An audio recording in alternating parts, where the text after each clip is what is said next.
Namaste सबैजनालाई. This is Dios Thapa and welcome to my channel CRE, that is Corner of North Institutions of Education. So today we are doing fourth semester economics. So we have already done the first chapter of the economics. So today we are doing the second chapter of the economics, semester 4. है semester 4 बाट चाहिँ हामी अब आज चाहिँ second chapter हामी गर्दैछौँ. First chapter हामीले प्राय सकेको छौँ है. अब सेकेन्ड च्याप्टरको नाम चाहिँ के छ भन्दाखेरि basics of supply of money. Basics of supply of money. अब यसमा हामीले यो सप्लाई अफ मनी भनेको चाहिँ अलिकति कन्सेप्ट बुझौँ है. Supply, what is supply of money? Supply of money is transfer of money from the RBI to the commercial bank and from commercial bank to common people. है supply of money भनेको के भनेको भन्दाखेरि supply of money means transfer of, simple भाषामा भन्नु भने transfer of money from RBI to financial institution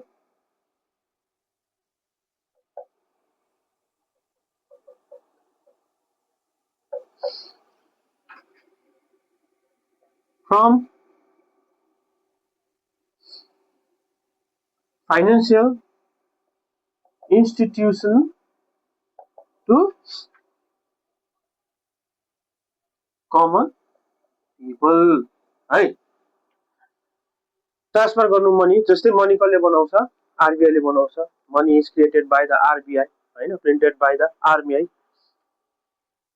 RBI ले बनाउँछ. कसको अर्डरबाट? गभर्नमेन्टको अर्डर. गभर्नमेन्टको अर्डर दिएपछि RBI ले प्रिन्ट गर्छ. अब RBI ले प्रिन्ट गरेपछि त्यो मनीलाई के गर्नु पर्यो? आम जनता भएकोमा पुर्याउनु पर्यो. त्यसै त बाँड्दैन, हैन. 100 को 500 को नोट त RBI ले सबै जनतालाई दिदैन. कसरी चाहिँ ट्रान्सफर गर्छ भन्दाखेरि पहिला चाहिँ कसलाई दिनु पर्यो? Financial institution, that is commercial bank. Commercial ब्याङ्कहरूले RBI कोबाट पैसा ल्याउँछ, हैन. त्यसपछि पैसा लिएपछि अब हामी जनताहरूले financial institution, that is commercial ब्याङ्कबाट हामीले के लिन्छौँ? पैसा लिन्छौँ, लोन लिन्छौँ, हैन. त्यो पैसा के भयो? हामी समक्ष आइपुग्यो. त्यसरी नै हाम्रो रोटेसन हुँदै जान्छ है. यो चाहिँ हो तिमीहरूको सप्लाई अफ मनी. अब from this chapter we have taken on one topic. The name of the topic is measures of supply of money. So today's topic name is measures of supply of money. आजको टपिकको नाम चाहिँ के हो रे? Measures of supply of money. अब अघि हामीले अलिकति बुझिहाल्यौँ सप्लाई अफ मनी. अब मनी त सप्लाई गर्यो गभर्नमेन्टले, हैन, कमन पिपल भएकोमा कमर्सियल ब्याङ्कलाई. तर कति चाहिँ सप्लाई भयो त? त्यसलाई मेजर्स गर्नु पर्यो नि त, हैन. In order to measures the supply of money, the RBI has given the 4 alternatives. 4टा अल्टरनेटिभ्स दिएको छ है. In order to measures the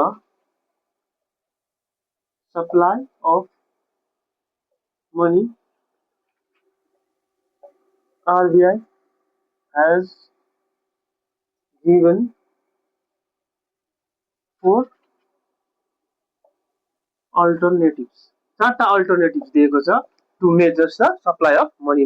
money supply कति सप्लाई भइसक्यो अहिलेसम्ममा? जनताको हातमा कति पैसा छ? कमर्सियल ब्याङ्कको हातमा कति पैसा छ? RBI को हातमा कति पैसा छ? त्यसलाई मेजर गर्नुको लागि चाहिँ 4वटा अल्टरनेटिभ्सहरु चाहिँ RBI ले गरेको छ. त्यो अल्टरनेटिभ्सहरु के नि? what are the alternatives? The first alternative is your M1. First alternative is your M1. There are 4 alternatives: M1, M2, M3 and M4. So first alternative is yours के छ? M1. अब M1 मा चाहिँ के इन्क्लुड्स हुन्छ भन्दाखेरि चाहिँ एउटा सानो फर्मुला जस्तै लेखिराखौं. त्यसलाई चाहिँ भन्छ CC plus DD plus COD है। अब यो CC भनेको चाहिँ करेन्सी इन सर्कुलेसन पनि भनिन्छ है। CC लाई के पनि भनिन्छ, करेन्सी इन सर्कुलेसन पनि भनिन्छ। तर अब अलिक सजिलो भाषामा बुझ्नु हो भने करेन्सी CC भनेको चाहिँ करेन्सी हेल्ड बाई पिपल हैन। जनताको हातमा अहिले कति पैसा छ एट अ पर्टिकुलर टाइम है, कति पैसा छ त्यो चाहिँ हो तिमीहरूको CC। अब करेन्सी पनि दुई प्रकारको हुन्छ हैन, एउटा नोट्स हुन्छ हैन, अर्को के हुन्छ कोइन्स। यो नोट्स कसले दिन्छ, यो नोट्स दिन्छ RBI लाई, प्रिन्ट गर्छ हैन। कोइन कसले गर्छ, ministry of finance, ministry of finance. Coin कसले इस्यु गर्छ, issued by ministry of finance. अब यो चाहिँ कसले गर्छ, नोट्स चाहिँ इस्युड बाय RBI, RBI ले इस्युड गर्छ। यसमा आउँछ तिमीहरूको DD,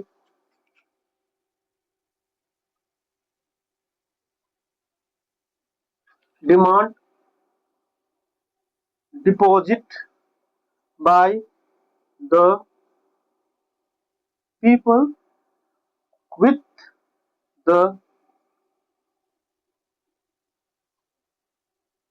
commercial banks हैन। जति पनि डिमान्ड डिपोजिट भनेको के हो, जति पनि त्यो डिपोजिट गरेको पैसालाई हामीले डिमान्ड गरेर माग्नु सक्छौं अथवा विथड्र गर्नु सक्छौं।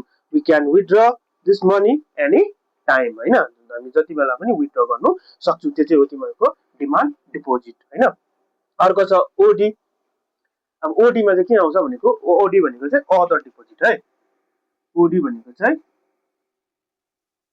Other deposit. अब अदर डिपोजिटमा चाहिँ के आउँछ भन्दाखेरि चाहिँ deposit the money by the financial institutions like NABARD हैन, विथ RBI हैन। Deposit by financial institution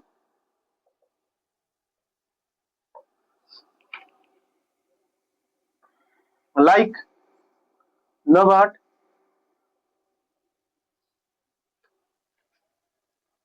with RBI। अब NABARD को फुल फर्म भन्नु हो भने national bank for agriculture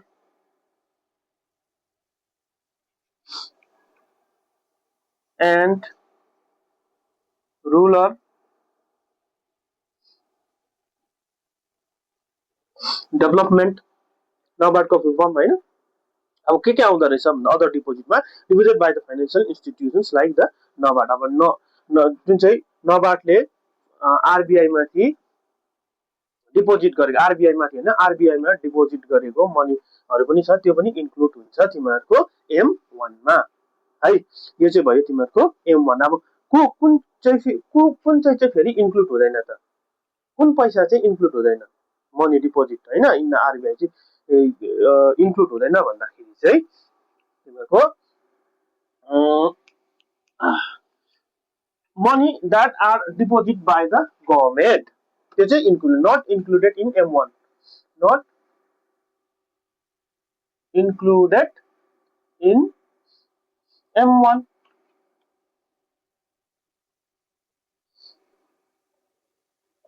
deposit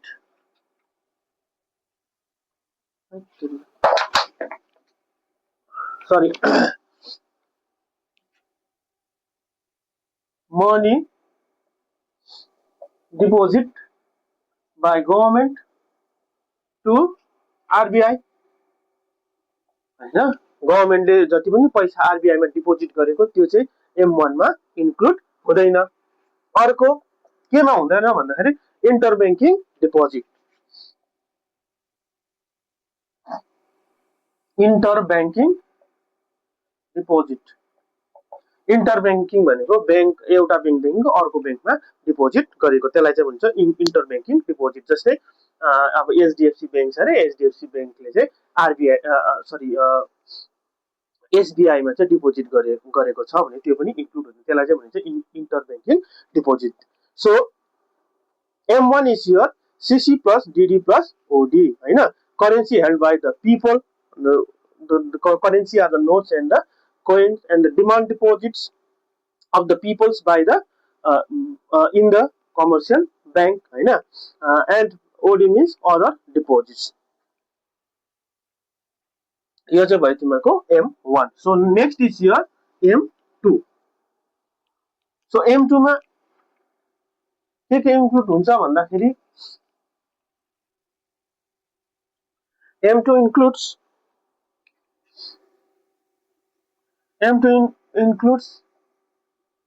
M1 plus यसमा चाहिँ के हुन्छ, अर्को चाहिँ के हुन्छ भने saving deposits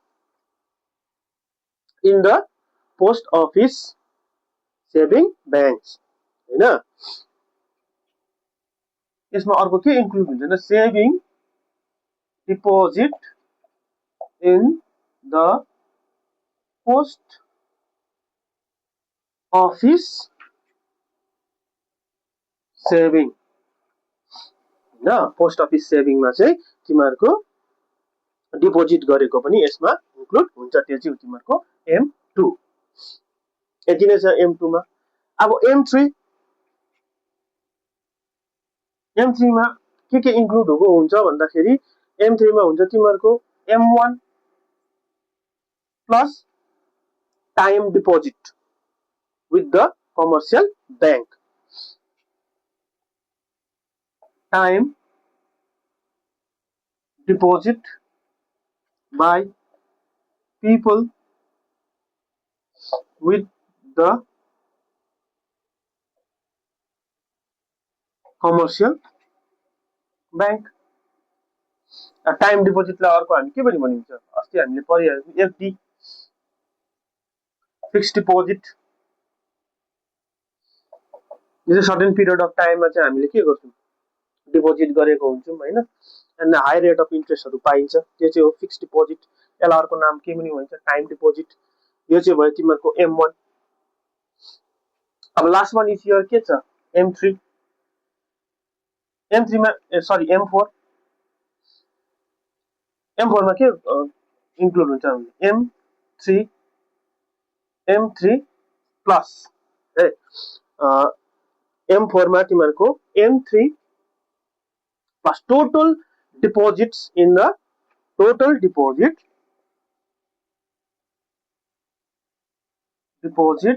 in the post office saving bank। Total deposit भनेको चाहिँ एउटा टाइम डिपोजिट पनि आयो, यसमा सेभिङ डिपोजिट पनि आयो, करेन्ट डिपोजिट पनि आयो, सबै डिपोजिट इन्क्लुड चाहिँ केमा गरेको हुन्छ, M4 मा गरेको हुन्छ। तर यसले चाहिँ but it exclude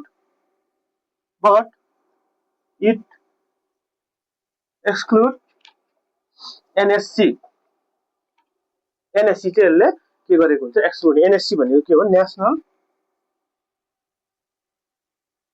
national saving certificate. NSC को full form national saving certificate. अब यो नेशनल सेभिङ सर्टिफिकेट भनेको चाहिँ के भनेको भन्दाखेरि यो चाहिँ एउटा स्किम हो जुन चाहिँ हामीले पोस्ट अफिसमा पाउँछौँ। फिक्स डिपोजिट गरेको हुन्छ, यसलाई रेट अफ इन्ट्रेस्ट हाई पाउँछ, हैन? यो चाहिँ एउटा के अरे सेभिङ डिपोजिटै भनौँ, तर फिक्स्ड सेभिङ डिपोजिट भनौँ, हैन? त्यो चाहिँ तिमीहरूको नेशनल सेभिङ सर्टिफिकेट। सो यो भयो। अब यसमा अलिअलि पोइन्ट्सहरू इन्क्लुड गरौँ। यो पोइन्ट्सहरू छ,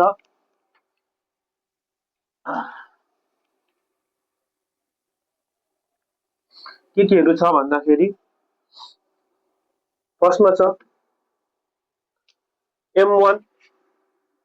M1 is the most liquid and easy transaction form हैन मोस्ट लिक्विड भनेको चाहिँ के भनेको assets which can be easily converted into cash. Assets which are easily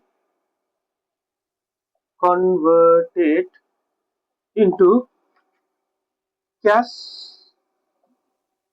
without losing its market value. Assets अब assets भनेको which is used in future for economic benefits. Assets भनेको के भनेको अरे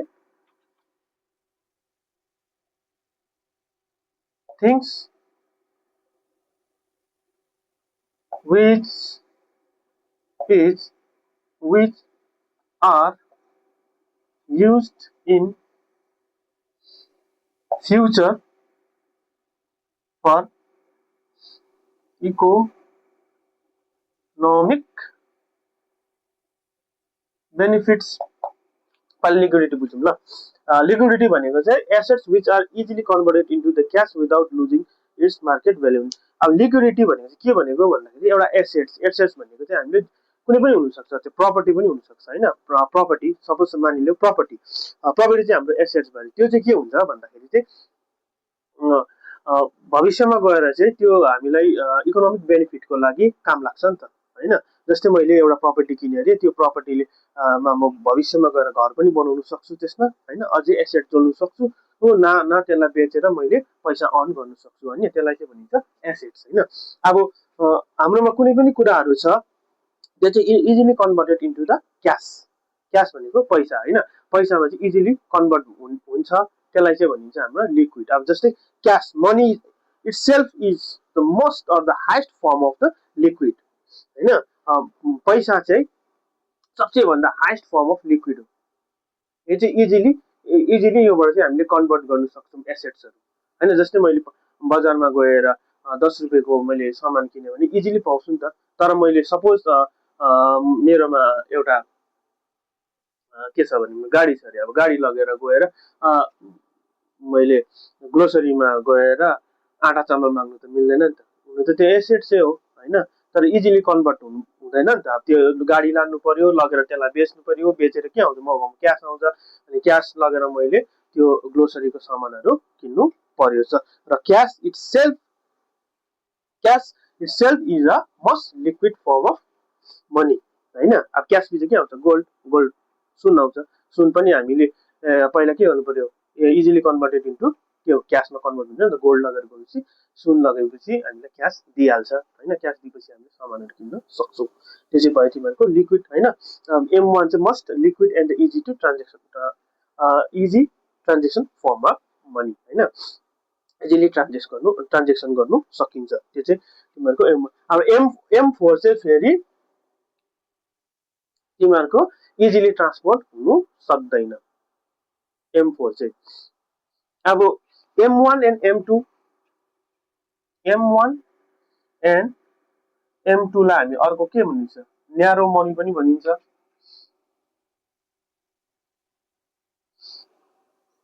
अनि M3 and M4 लाई चाहिँ broad money पनि भनिन्छ. So that's all today. Thanks for watching me. Keep subscribing me for your next update. Thank you very much.